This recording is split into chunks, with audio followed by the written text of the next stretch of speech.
किसी नगर में एक धनी व्यापारी रहता था। दूर दूर तक उसका व्यापार फैला हुआ था। नगर के सभी लोग उस व्यापारी का सम्मान करते थे। इतना सब कुछ संपन्न होने के बाद भी वह व्यापारी बहुत दुखी था, क्योंकि उसका कोई पुत्र नहीं था, जिस कारण अपने मृत्यु के पश्चात व्यापार के उत्तराधिकारी की चिंता उसे हमेशा सताती रहती थी। पुत्र प्राप्ति की इच्छा से व्यापारी प्रत्येक सोमवार भगवान शिव की व्रत पूजा किया करता था और शाम के समय शिव मंदिर में जाकर शिव जी के सामने घी का दीपक जलाया करता था। उसकी भक्ति देखकर मां पार्वती प्रसन्न हो गई और भगवान शिव से उस व्यापारी की मनोकामना पूर्ण करने का निवेदन किया। भगवान शिव बोले, इस संसार में सबको उसके कर्म के अनुसार ही फल की प्राप्ति होती है। जो प्राणी जैसा कर्म करते हैं उन्हें वैसा ही फल प्राप्त होता है। शिवजी द्वारा समझाने के बावजूद मां पार्वती नहीं मानी और उस व्यापारी की मनोकामना पूर्ति हेतु वे शिवजी से बार बार अनुरोध करती रही। अंततः माता के आग्रह को देखकर भगवान भोलेनाथ को उस व्यापारी को पुत्र प्राप्ति का वरदान देना पड़ा। उसी रात भगवान शिव उस व्यापारी के स्वप्न में आए और उसे पुत्र प्राप्ति का वरदान दिया। वरदान देने के पश्चात भोलेनाथ मां पार्वती से बोले, आपके आग्रह पर मैंने पुत्र प्राप्ति का वरदान तो दे दिया, परंतु इसका यह पुत्र 16 वर्ष से अधिक समय तक जीवित नहीं रहेगा। भगवान के वरदान से व्यापारी को खुशी तो हुई, लेकिन पुत्र की अल्पायु की चिंता ने उस खुशी को नष्ट कर दिया।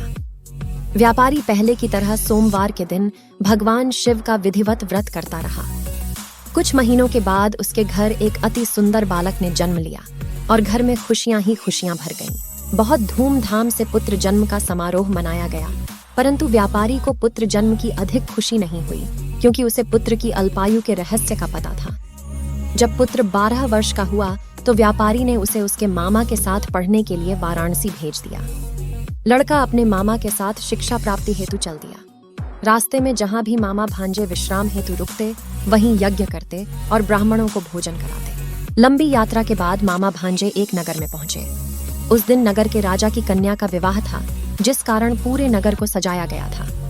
निश्चित समय पर बारात आ गई, लेकिन वर का पिता अपने बेटे के एक आंख से काने होने के कारण बहुत चिंतित था।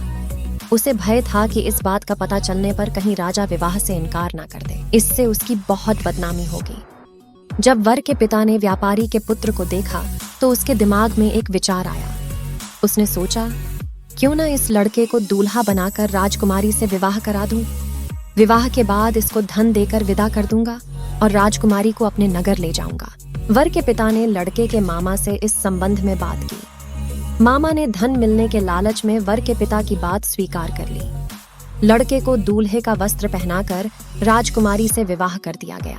राजा ने बहुत सारा धन देकर राजकुमारी को विदा किया।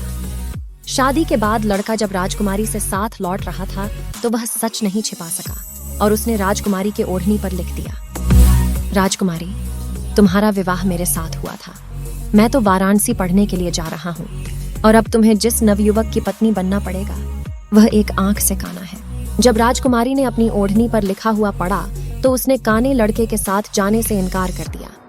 राजा को जब ये सब बातें पता लगीं तो उसने राजकुमारी को महल में ही रख लिया। उधर लड़का अपने मामा के साथ वाराणसी पहुंच गया और गुरुकुल में पढ़ना शुरू कर दिया। जब उसकी आयु 16 वर्ष की हुई तो उसने यज्ञ किया। यज्ञ के समाप्ति पर ब्राह्मणों को भोजन कराया और खूब अन्न वस्त्र दान किए। रात को वह अपने शयन कक्ष में सो गया। शिव के वरदान के अनुसार शयनावस्था में ही उसके प्राण पखेरु उड़ गए। सूर्योदय पर मामा मृत भांजे को देखकर रोने पीटने लगा। आसपास के लोग भी एकत्र होकर दुख प्रकट करने लगे। लड़के के मामा के विलाप करने का स्वर समीप से गुजरते हुए भगवान शिव और माता पार्वती जी ने भी सुना। माता पार्वती ने भगवान से कहा, हे प्राणनाथ, मुझे इसके रोने के स्वर सहन नहीं हो रहे हैं। आप कृपा कर इस व्यक्ति के कष्ट को दूर करें। भगवान शिव ने माता पार्वती के साथ अदृश्य रूप में समीप जाकर देखा तो भोलेनाथ माता पार्वती से बोले, यह तो उसी व्यापारी का पुत्र है जिसे मैंने 16 वर्ष की आयु का वरदान दिया था। इसकी आयु पूरी हो गई है।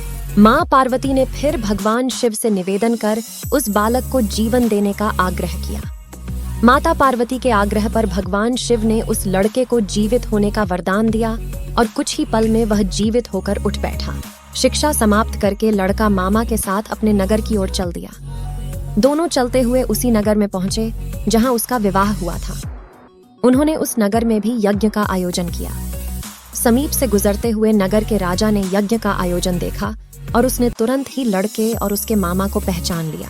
यज्ञ के समाप्त होने पर राजा मामा और लड़के को महल में ले गया और कुछ दिन उन्हें महल में रखकर बहुत सा धन, वस्त्र आदि देकर राजकुमारी के साथ विदा कर दिया।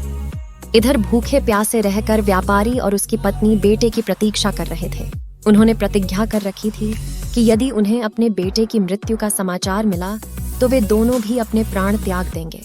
परंतु जैसे ही उसने बेटे के जीवित वापस लौटने का समाचार सुना तो वह बहुत प्रसन्न हुआ। वह अपनी पत्नी और मित्रों के साथ नगर के द्वार पर पहुंचा।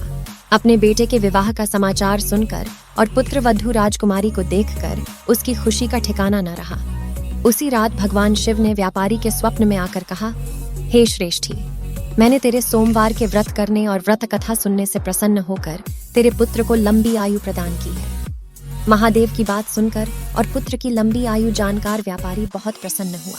जिस प्रकार शिव भक्त होने तथा सोमवार का व्रत करने से व्यापारी की सभी मनोकामनाएं पूरी हुईं, इसी प्रकार जो भक्त सोमवार का विधिवत व्रत करते हैं और व्रत कथा सुनते हैं, उनकी सभी इच्छाएं पूरी होती हैं। दोस्तों, आपको हमारा ये प्रयास कैसा लगा, हमें कमेंट करके जरूर बताएं। अगर आपको हमारा ये प्रयास अच्छा लगा हो तो कृपया चैनल को सब्सक्राइब करना ना भूलें, ताकि इसी तरह की विशेष व्रत कथाएं आप तक पहुंच सकें सबसे पहले। तो मिलते हैं एक नई वीडियो में, तब तक के लिए राधे राधे।